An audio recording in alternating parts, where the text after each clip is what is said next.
எங்க வச்சுக்கிட்டு சொல்றாங்க, யார் கூட வச்சுக்கிட்டு சொல்றாங்க, ஊழலுக்காக சிறை சென்று பெயில்ல வந்திருக்கிறவரை வச்சுக்கிட்டு அந்த அம்மா இனிமேல் திமுக வழியாக என் மக்கள் சேவை தொடர்ன்றாங்க. இவங்க என்ன மக்கள் சேவை செஞ்சாங்க எல்லாம் ஒண்ணும் தெரியாது. பட் அது வந்துங்க திட்டமிட்டு ஊதப்பட்ட ஒரு பலூன் தான். இந்த உதயநிதி கடந்த ஒரு வாரமா எந்த பொந்துல இருந்தாருன்னு தெரியல. டாஸ்மாக் மேல சோதனைகள் சிபிஐ நடத்திய போது, விசாரணை நடத்திய போது, இவருடைய ஆருயிர் நண்பர், இவருடைய நிழல்னு சொல்லப்பட்ட ரத்தீஷ் நாடு விட்டு நாடு ஓடினப்போ, இவருடைய ஆத்ம நண்பர் ஆகாஷ் பாஸ்கர் பட தயாரிப்பாளர், அவங்க எல்லாம் சோதனைக்கு பயந்து ஓடினப்போ அந்த வாரம் பூரா இவர் வாயை திறக்கல. இந்த ஊழல் புகார் விசாரணை சோதனை டாஸ்மாக்ல நடக்கிறதுக்கெல்லாம் அரசியல் ஆதாயம், பொலிட்டிக்கல் பெனிஃபிட் யார் கிடைக்க போகுதுன்னா அது விஜயனுடைய தாவேக்கு தான் கிடைக்கும். ஏன்னு சொன்னா எங்களுக்கு ஈடி பயம் இல்லை, மோடியும் பயம் இல்லைன்னு அப்ப சொல்லலாம் இல்ல. ஆக இன்றைக்கு விஜய் வந்து கூட்டத்தை கூட்டிட்டாரு. அப்ப அதை விட பெரிய கூட்டம் எங்களுக்கு இருக்கு. இப்ப ரோட் ஷோ என்பது தானா நடக்கணுங்க, தன்னெழுச்சியா மக்கள் வரணும். ஒரு அமைச்சர் 15 நாளைக்கு முன்னால கட்சியை முடுக்கி விட்டு அரசு இயந்திரத்தை மிஸ்யூஸ் பண்ணி பணத்தை வாரி இறைச்சி ஆட்களை கூப்பிட்டு வந்து காட்டுறது இல்ல ரோட் ஷோ. ரோட் ஷோன்றது தன்னெழுச்சியா வரணும். அப்ப இவங்க வந்து புளிய பார்த்து பூனை சூட்டு போட்டுக்கிற மாதிரி இந்த ஒரு 10 மாசம் இருக்கு பாருங்க, அதுல அவர் முதன்மை சக்தியா வந்துருவாரு. ஆல்ரெடி அவர் வந்து இன்னைக்கு சீஃப் மினிஸ்டர் கேண்டிடேட் அப்படின்னு பார்த்தா ஸ்டாலினே முந்தி நிக்கிறாரு. அவரு இன்னைக்கு ஒப்பீனியன் போல்ஸ் பல வந்து இருக்கு. பாம்பேல இருந்து கூட ஒரு ஒப்பீனியன் போல் வந்தது. அது கூட என்ன சொல்லுது, முதல் இடத்துல 95ல இருந்து 105 சீட்டு வந்து விஜய் வாங்குவாருன்னு தான் சொல்லுது. தனி பெரும்பான்மை அவர் கிடைக்கல இன்னைக்கு இருக்கிற நிலைமை.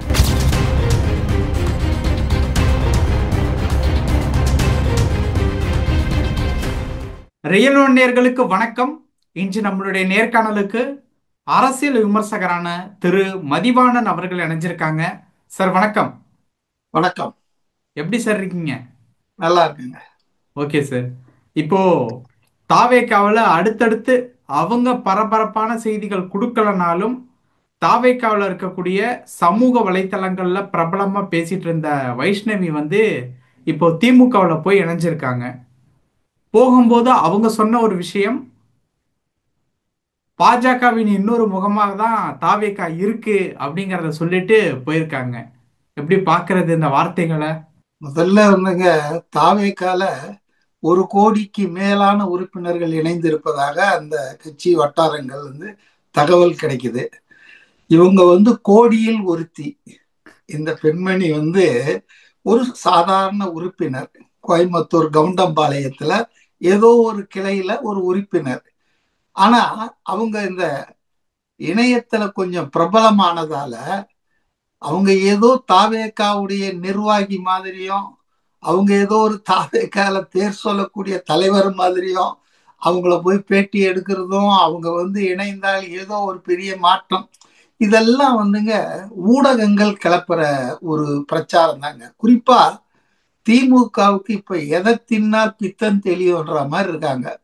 சோ தாவேக்கால இருக்கிற ஒரு சாதாரண கடைநிலை உறுப்பினர் ஒருத்தர் வந்து செந்தில் பாலாஜி முன்னிலையில் இணைந்து ஊழலற்ற ஆட்சியை, ஊழலற்ற நல்லாட்சி கொடுக்கறதுக்காக சேர்ந்திருக்கேன்னு அந்த அம்மா சொல்லியிருக்காங்க. எங்க வச்சுக்கிட்டு சொல்றாங்க, யார் கூட வச்சுக்கிட்டு சொல்றாங்க, ஊழலுக்காக சிறை சென்று பெயில்ல வந்திருக்கிறவரை வச்சுக்கிட்டு அந்த அம்மா இனிமேல் திமுக வழியாக என் மக்கள் சேவை தொடர்ன்றாங்க. இவங்க என்ன மக்கள் சேவை செஞ்சாங்க எல்லாம் ஒண்ணும் தெரியாது. பட் அது வந்துங்க திட்டமிட்டு ஊதப்பட்ட ஒரு பலூன் தான். அந்த அம்மா வந்து உறுப்பினரா இருந்ததால தாவேக்காவுக்கு பெரிய செல்வாக்கு ஒன்றும் கிடையாது. அந்த அம்மா போறதால ஒன்றும் பெரிய செல்வாக்கு இழப்பு கிடையாது. அதனால அவங்கள பத்தி நம்ம விவாதிப்பதே அர்த்தமற்றது. ஏதோ பொறுப்பு. இப்போ விசிகால இருந்து ஆதவ் அர்ஜுனா ரிசைன் பண்ணிட்டு வந்தாரு, துணை பொதுச் செயலாளர் இருந்தாரு. இப்ப அவருடைய ராஜினாமா, அப்புறம் அவர் தாவேக்கால, இதெல்லாம் ஒரு பேசு பொருள் ஆகுதுன்னு சொன்னா அதுக்கு ஒரு நியாயம் இருக்கு. ஒண்ணுமே இல்லாத ஒரு மெம்பர், ஒரு உறுப்பினர், அது 1 வருஷம் தான் அந்த அம்மா கட்சியே 1.5 வருஷம் தானங்க ஆச்சு. அதுல இருந்து வந்த ஒண்ணும் அவங்க ஏதோ பெரிய மகளிர் தலைவி மாதிரியும் இதெல்லாம் சும்மா இந்த இணையத்துல ஃபாலோவர்ஸ் வச்சிட்டு இருக்கிறவங்க, இணையத்துல பேசுறவங்க எல்லாம் பெரிய தலைவர்கள் மாதிரி போஸ்ட் கொடுக்கறதுன்றது முதல்ல தப்பான ஒரு செயலா தான் நான் பார்க்கிறேன். ஸோ தாவேகா என்பதுங்க விஜயை சுற்றி இருக்கக்கூடிய விஜய் தாங்க அதுக்கு மையம். விஜய் என்ன சொல்றாரு, என்ன செய்யறாரு, அதுதான் தாவேகா. அதுல நான் அங்க இருக்க மற்ற யாருக்குமே கிடையாது. எம்ஜிஆர் சொன்னாங்க தெரியுமா, எல்லாரும் பூஜ்ஜியம் பூஜ்ஜியம், எம்ஜிஆர் ஒண்ணு போட்டாதான் அந்த பூஜ்ஜியத்துக்கு மதிப்புன்னு. அதுபோல விஜய் ஒருத்தர் தாங்க அந்த கட்சியில மையப்புள்ளி. அவரு தான் என்ன சொல்றாரு இந்த பத்தி கேட்டா, அதுல 1 கோடி பேர் மெம்பர் இருப்பாங்க. அதுல ஒருத்தர் கோவத்துல இவன் கிள்ளிட்டான், இவன் எனக்கு பதவி கொடுக்கல, இவன் எனக்கு முக்கியத்துவம் கொடுக்கல போற, அவங்கிட்ட போய் ஊடகங்கள் பேட்டி எடுத்து அது மாதிரி போடுறதெல்லாம் தாவேகாவை கண்டு திமுக எந்த அளவுக்கு பயந்து இருக்கிறது, அச்சப்பட்டு இருக்கிறது என்பதுதான் காட்டுதே தவிர வேற எதுவும் அதுல நான் பேசுறதுக்கு இல்லை. ஓகே. ரெண்டாவது, கடைசியா அந்த அம்மா சொல்லி இருக்கு இல்லையா, அவங்க ஒரு பாஜகவினுடைய இன்னொரு முகம் தாவேகா. ஆமா, அது எப்ப அந்த அம்மாவுக்கு தெரிஞ்சதுன்னு தெரியல. அதாவது தாவேக்கால இருந்து வெளியே போகும்போதுதான் அந்த முகத்தை பார்த்துட்டு வெளியே போயிட்டாங்களா? அதெல்லாம் ஒண்ணும் கிடையாது. அவங்க வெளியேறியதுக்கு பல காரணங்கள் சொன்னாங்க. அதுல ஒரு காரணம் கூட இந்த மாதிரி பொலிட்டிக்கல் ரீசன் இல்லை. அப்பவும் விஜய் நல்லவர், அந்த அண்ணா நல்லவர், இங்க லோக்கல்ல தான் என்ன பண்றாங்கன்னு தான் சொல்லிட்டு போனாங்க. இப்ப புதுசா ஏன்னா திமுகவுக்கு போயிருக்காங்க இல்லையா, அங்க ஏதாவது சொல்லணும். அப்ப அவங்களுடைய narrative, DMK narrative Vijay B team C team இப்படிதானே திமுகவை இருக்கிறவங்களெல்லாம் பாஜகவுடைய ஆதரவாளர்கள் சொல்லிடுவாங்க. அதனால அது எதிர்பார்க்கறது தான். அது உண்மை இல்லை, மக்களுக்கு தெரியுங்க. இவங்கெல்லாம் மக்கள் இவங்களெல்லாம் சொல்றதை யாருங்க கேட்க போறாங்க? ஸ்டாலின் உதயநிதி சொல்றது ஜனங்க கேட்கல, வைஷ்ணவி சொல்றதையே கேட்க போறாங்க. ஓகே. இன்னொரு விஷயம் இப்ப திமுகவை பத்தி பேசிட்டு இருந்தோம் இல்லையா, இப்ப சமீபத்துல உதயநிதி அவர்கள் ஒரு ஸ்டேட்மெண்ட் கொடுத்திருந்தார்.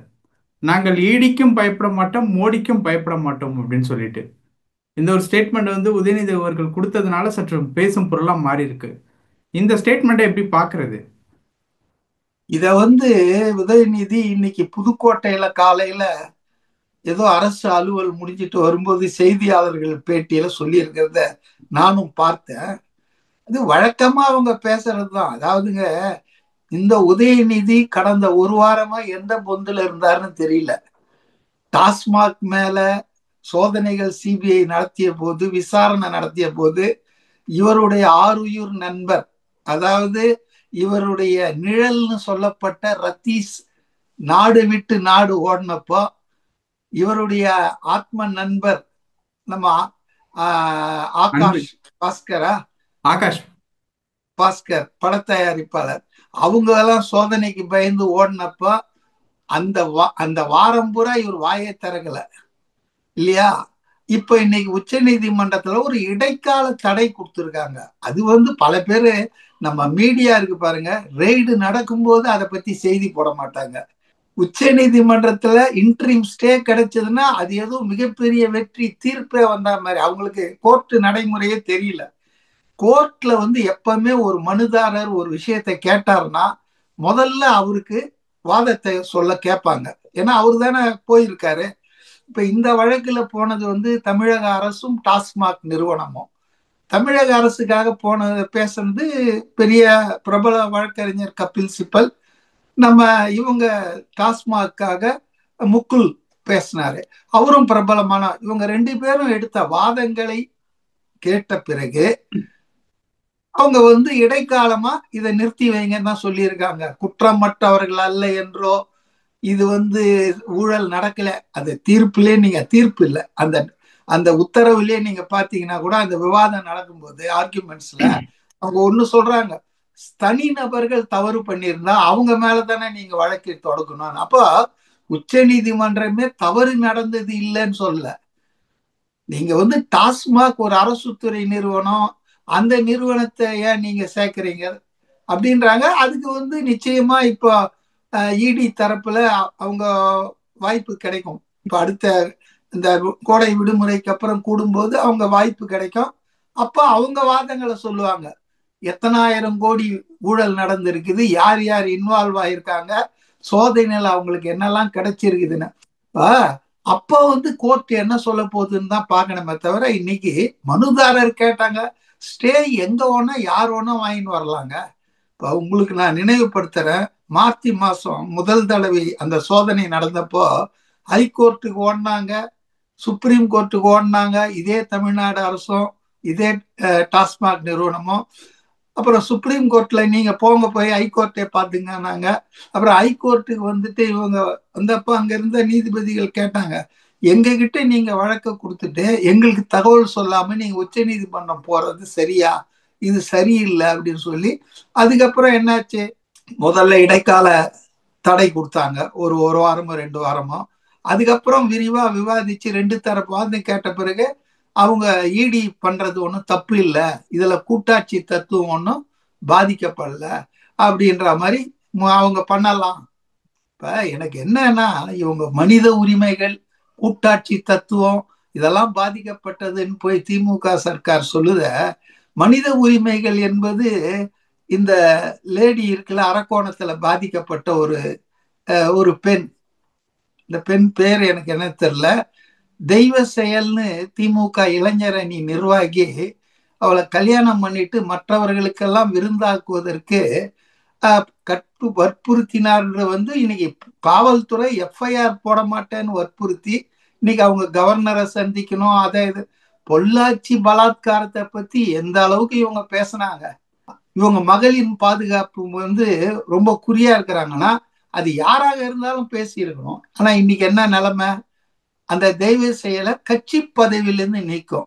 பொன்முடி தப்பா பேசுறாரா, கட்சி பதவியிலிருந்து நீக்கும், கட்சியில இருந்து நீக்கி இருக்கணும் அட்லீஸ்ட், இல்லையா?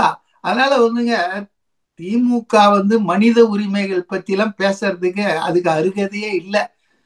சவுக்கு சங்கர் ஒரு ஊடகவியலாளர், அவரை எந்த அளவுக்கு பழி வாங்கினாங்க, குண்டால போட்டாங்க. ஒரு பத்திரிகை நிருபர், அவர் ஒரு செய்தி தொடர்பாளர், ஊடகவியலாளர், அவரை வீட்டுல மலத்தை கலக்கி ஊத்துனாங்க, அவங்க அம்மாவை மிரட்டினாங்க. இப்படி மனித உரிமைகள் என்பது திமுகவினர் பாதிக்கப்படும் போதுதான் வருதா?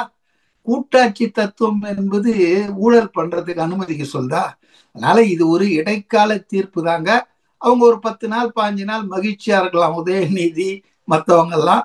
ஆனால் கண்டிப்பாக இறுதியில் நீதி வென்றே தீருங்க. இவங்க எல்லாம் மாட்டினதுதான். அதனால ஊடகங்கள் ஏதோ பெருசா தீர்ப்பே வந்தாம சொல்றாங்க, இடைக்கால தீர்ப்பை கூட புரிஞ்சிக்காம. Okay sir. சார், இந்த ஒரு இடத்துல ஒரு கேள்வி ஒன்று வருது. இந்த இடி ரைடு, அதற்கப்புறம் இந்த உதயநிதி அவர்கள், ரதீஷ், ஆகாஷ் பாஸ்கர் இவங்கள பத்தி எல்லாம் ஏன் விஜய் அவர்கள் எதுவுமே பேசல?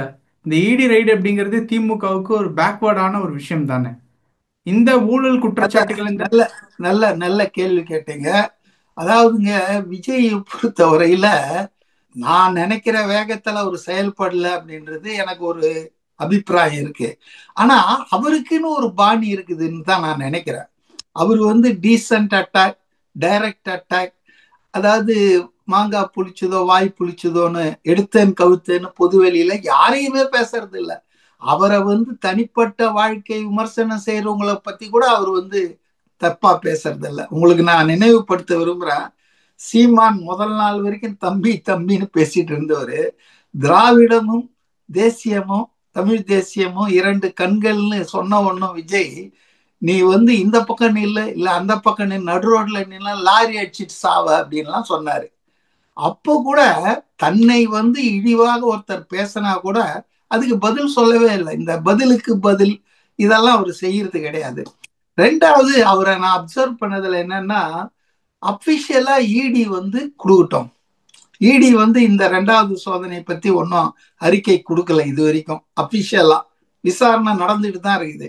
அப்போ அதுக்காக அவர் வெயிட் பண்றாரோ என்னவோ தெரியல. ஆனால் நான் ரொம்ப தெளிவா சொல்றேன், இந்த ஊழல் புகார் விசாரணை சோதனை டாஸ்மாக்ல நடக்கிறதுக்கெல்லாம் அரசியல் ஆதாயம், பொலிட்டிக்கல் பெனிஃபிட் யார் கிடைக்க போகுதுன்னா அது விஜயனுடைய தாவேக்கு தான் கிடைக்கும். ஏன்னு சொன்னா, இப்ப இந்த 41 எஃப்ஐஆர் எல்லாம் இருக்குது இல்லையா, எல்லாமே அதிமுக இன்வால்வ்டு திமுக ஆட்சி காலத்துலதான். அப்ப ஊழலை எதிர்க்கிற கட்சிகள் அப்படின்னு பல பேர் வேஷம் போட்டு வந்தாலும் அது திமுக சொல்லிக்கவே முடியாது நாங்க ஊழலற்ற கட்சின்னு. அண்ணா திமுக அதுவும் சொல்லிக்க முடியாது. ஏன்னா இவங்க ரெண்டு பேர் தான் மாறி மாறி ஆட்சி பண்ணியிருக்காங்க.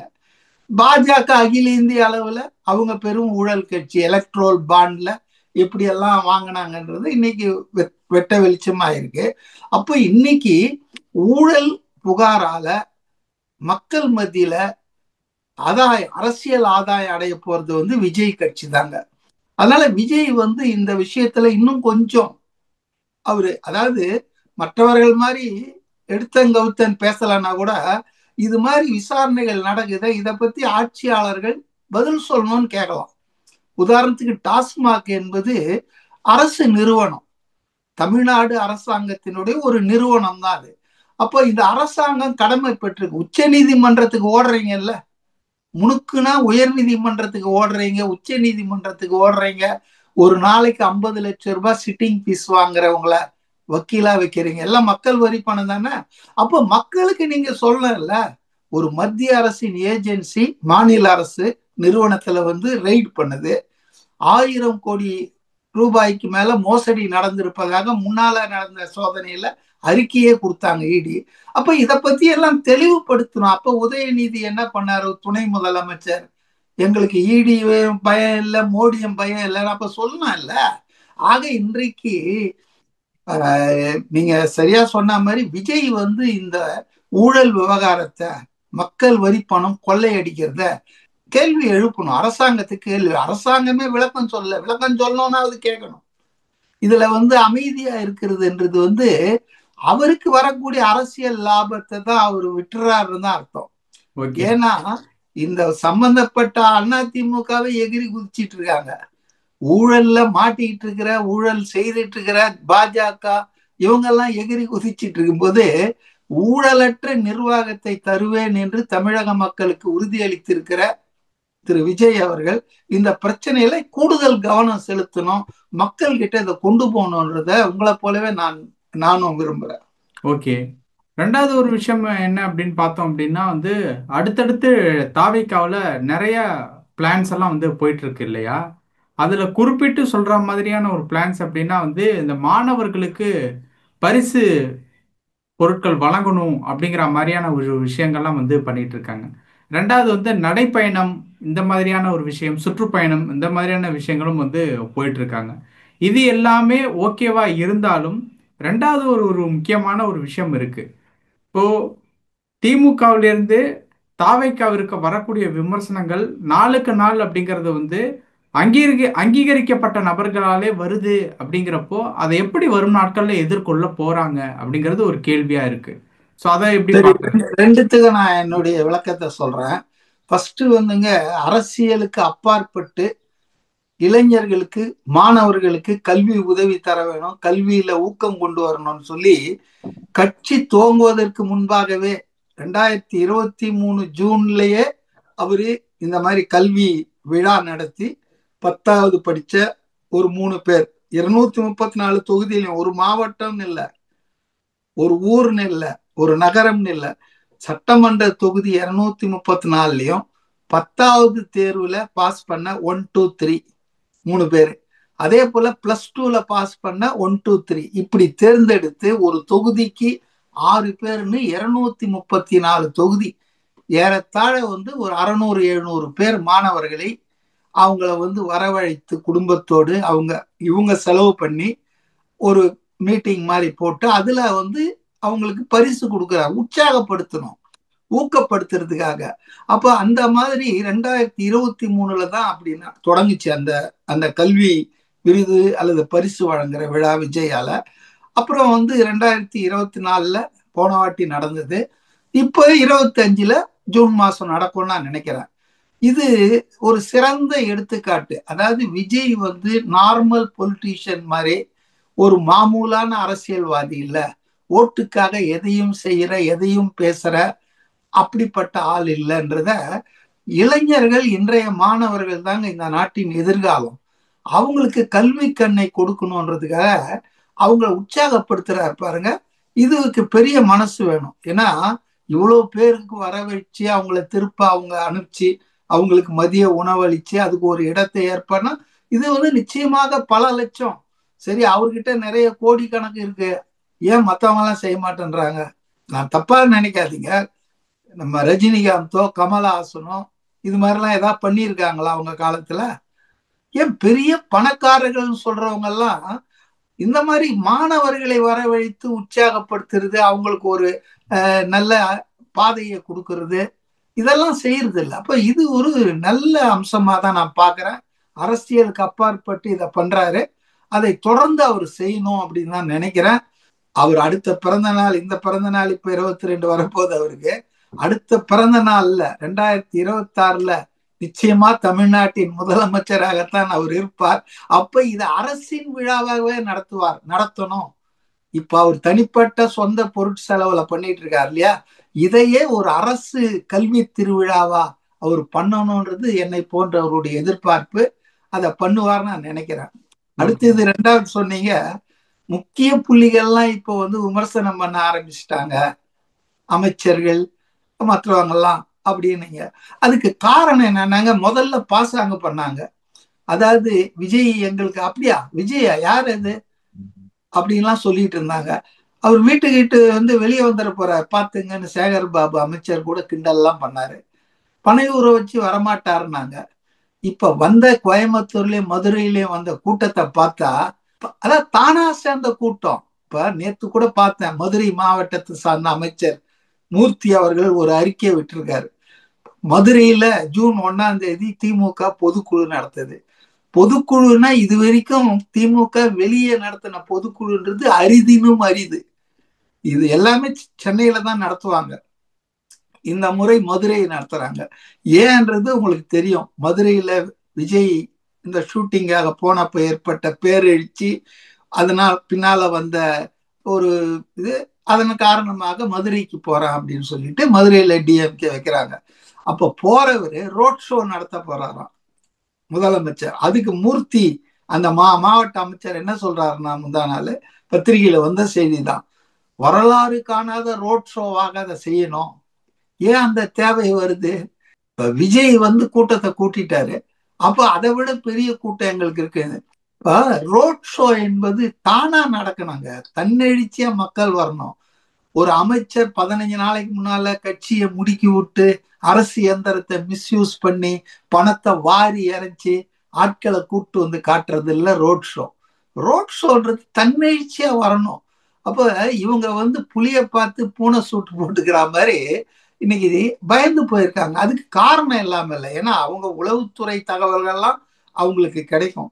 இப்ப நேத்து பாண்டே இருக்கார் இல்லையா, அவரு வந்து பாஜக சார்பா சாணக்கியா நடத்துறாரு, அதெல்லாம் ரைட்டு. நான் அவர் சொல்ற புள்ளி விவரங்களை நடத்தல. அவரே கூட இன்னைக்கு என்ன மறுக்க முடியலன்னா, இன்றைக்கு 22% ஆதரவு விஜய்க்கு இருக்குதுன்றாரு. இன்றைக்கு பாஜக அதிமுக ரெண்டும் சேர்ந்து 41, திமுகக்கு 35 32 சொல்றாரு. அவர் அவங்க ஆதரிக்கிற கூட்டம் இன்னைக்கு அதிகமா சொல்றாரு. நான் என்ன சொல்றேன்னா, விஜயை கடுமையா விமர்சனம் பண்றவங்க கூட இன்னைக்கு என்ன ஒத்துக்கிறாங்கன்னா, ஆஸ் ஆன் டேட் 20% ஓட்டு வந்து மக்கள் ஆதரவு அவருக்கு இருக்குதுன்றாங்க.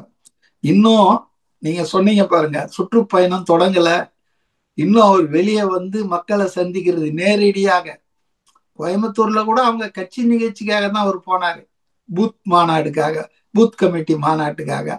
இப்ப வந்து ஷூட்டிங் போற வழியில மதுரைக்கு வந்தாரு. ஆனால் இப்ப ஜூன் மாசம் இந்த ஜனநாயகன் படப்பிடிப்பெல்லாம் முடிஞ்ச பிறகு ஃபுல்லா இறங்க போறாரு. ஜூன் இறுதியில இருந்து ஒவ்வொரு தொகுதியா அல்லது ஒவ்வொரு மாவட்டமா போறாரு. இந்த ஒரு 10 மாசம் இருக்கு பாருங்க, அதுல அவர் முதன்மை சக்தியா வந்துருவாருங்க. ஆல்ரெடி அவர் வந்து இன்னைக்கு சீஃப் மினிஸ்டர் கேண்டிடேட் அப்படின்னு பார்த்தா ஸ்டாலினே முந்தி நிக்கிறாரு அவரு. இன்னைக்கு ஒப்பீனியன் போல்ஸ் பல வந்து இருக்கு. பாம்பேல இருந்து கூட ஒரு ஒப்பீனியன் போல் வந்தது. அது கூட என்ன சொல்லுது, முதல் இடத்துல 95ல இருந்து 105 சீட்டு வந்து விஜய் வாங்குவார்னு தான் சொல்லுது. தனி பெரும்பான்மை அவர் கிடைக்கல இன்னைக்கு இருக்கிற நிலைமை. நான் சொல்றது 10 மாசம். இந்த 10 மாசத்துல இன்னும் எத்தனை மந்திரி உள்ள போறாங்க, எத்தனை ஊழல் புகார்கள் வெடிக்க போகுது, இப்ப நேத்து பாருங்க அறப்போர் இயக்கத்தை இந்த ஜெயராமன்றவரு இந்த சிவில் சப்ளை இருக்கு இல்லையா, ரேஷன் கடைகள், அதுல 5000 கோடி ஊழல ஆதாரமா எடுத்து சொல்லியிருக்காரு. சார் இதே இடத்துல இன்னொரு ஒரு கேள்வி. நேற்று ஸ்டாலின் அவர்கள் இப்போ வந்து டெல்லி போயிருக்காரு, ஊர்ல இல்ல. அதே நேரத்துல திருமாவளவனும் நாயனார் நாகேந்திரனும் சந்திச்சு ஏர்போர்ட்ல வந்து பேசியிருக்காங்க. ஸோ அந்த நிகழ்வு சார். சந்திச்சு பேசினாங்கன்னு அதுக்கு அவ்வளவு இதுவா சொல்லாதீங்க. எதேச்சியான சந்திப்பு. அதாவது இவரும் ஏர்போர்ட்ல இருந்து வெளியே வந்திருக்காரு, அவங்களும் ஏர்போர்ட் முருகன், மத்திய எல்முருகன். இணையமைச்சர் முருகனும் நயினார் நாகேந்திரனும் வந்திருக்காங்க. அவரும் வந்திருக்காரு. அவங்க அரசியல் எதிரி தானே தவிர தனிப்பட்ட முறையில காழ்ப்புணர்ச்சி எதிர்ப்புணர்ச்சி ஒண்ணும் இல்லை. ஆகவே அவர் பேசியிருக்காரு, கை கொடுத்திருக்காரு. இது நல்ல பண்புன்னு தான் நான் நினைக்கிறேன். அரசியல்வாதிகளிடையே தனிப்பட்ட ஒரு எதிர்ப்பு, தனிப்பட்ட ஒரு விரோதம்லாம் இருக்கக்கூடாது, குரோதம்லாம் இருக்கக்கூடாது. இது வந்து பொலிட்டிக்கலா தான் நம்ம அவங்க கருத்துக்களை தான் நம்ம எதிர்க்கிறோம். ஆனா திருமாவளவன் இன்று இன்று காட்டிய அந்த ஒரு விருந்தோம்பல், அவரை ஒரு டீசன்ட் பண்பை ஏன் டிசம்பர் 6 கடந்த வருடம் அம்பேத்கர் புக்கு வெளியிடும் போது அந்த விழாவில் காட்ட மறுத்துட்டாரு? பாஜகவை விட இவர் வந்து விஜய் வந்து ஆபத்தானவரா? இப்போ அன்னைக்கு நீங்க நல்லா ஞாபகப்படுத்துங்க, டிசம்பர் 6 ஆறு. 2024 எல்லோருக்குமான தலைவர் அம்பேத்கர்னு சொல்லி அந்த புத்தகத்தை விகடன் பிரசுரத்து சார்பா வெளியிட்டாங்க. அந்த நிகழ்ச்சியில இவர் வரேன்னு ஒத்துக்கிட்டார் முதல்ல திருமாவளவன். விஜயும் வராருன்றது அவருக்கு தெரியும்.